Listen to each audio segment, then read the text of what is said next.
Good happy Wednesday morning. I'm Riley King and welcome to the Riley King Newscast. Let's get started. First up, officials warn of thin ice danger on lakes, ponds. Kurdish separatists have long held. Let's take a listen to this video from WMUR News 9.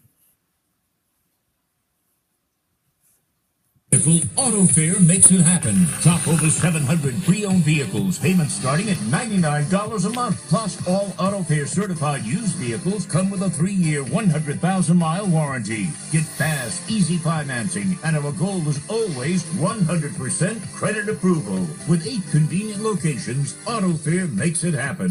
Autofair.com. Auto Fair makes it happen.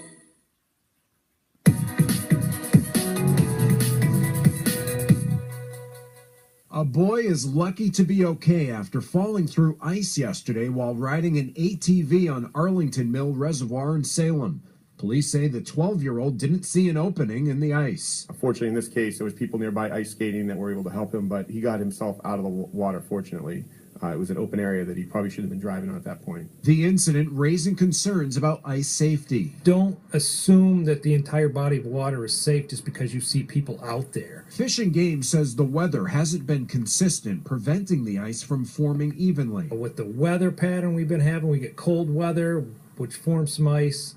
Then you get rain like today and warm weather, and you lose everything that you've gained. Safety leaders advise against driving vehicles on ice. The more weight on it, the greater the risk. You can have several inches of ice in one spot, take 2 steps, and fall through. According to the Cold Regions Research and Engineering Laboratory, generally there should be at least 6 inches of hard ice before walking on it, and at least 8 to 10 inches before driving on it. Fish and Game says it could still be a while before ice is truly safe on ponds and lakes all over the state. A stretch of cold weather is needed for more than just a few days, and the snow cover has prevented people from judging how safe the ice is. So you can't just look at it to see how thick it is. You actually have to punch a hole in it to figure out how thick it is. New Hampshire Fish and Game also advises to test the ice about every 10 feet and use extreme caution. In Concord, Mike Cronin, WMUR News 9. Okay, and there you go on that report.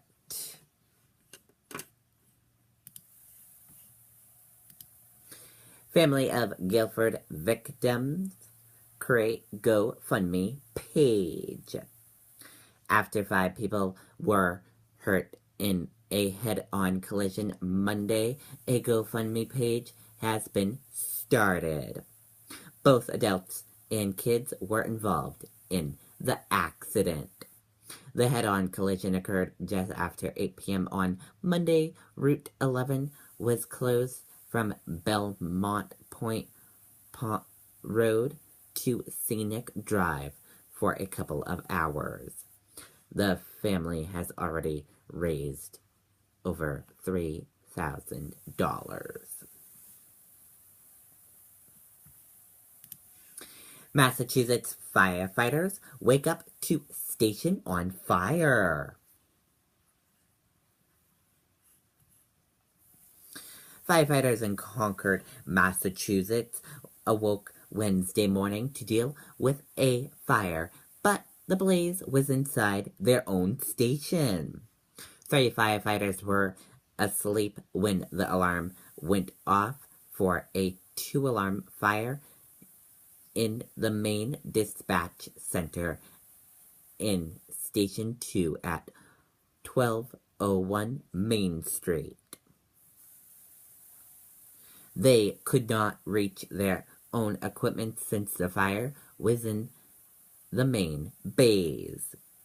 Firefighters had to await for help to arrive.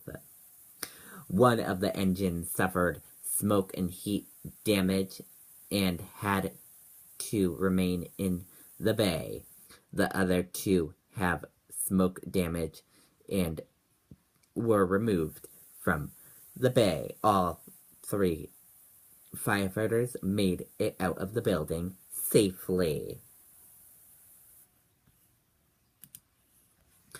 Donald Trump cast debate on intelligence committee over so-called Russian hacking. Donald Trump continue to remain indigent about claims that Russian is responsible for cyber assaults on U.S., taking to Twitter Tuesday night to retake his skepticism. We have some breaking news. In business news, Eurozone inflation for December raises to 1.1%, highest level since September of 2013. Gunman identified in Istanbul nightclub attack, Turkish authorities say. The gunman who killed 39 people in the New Year's Eve nightclub terror attack in Istanbul has been identified by Turkish authorities.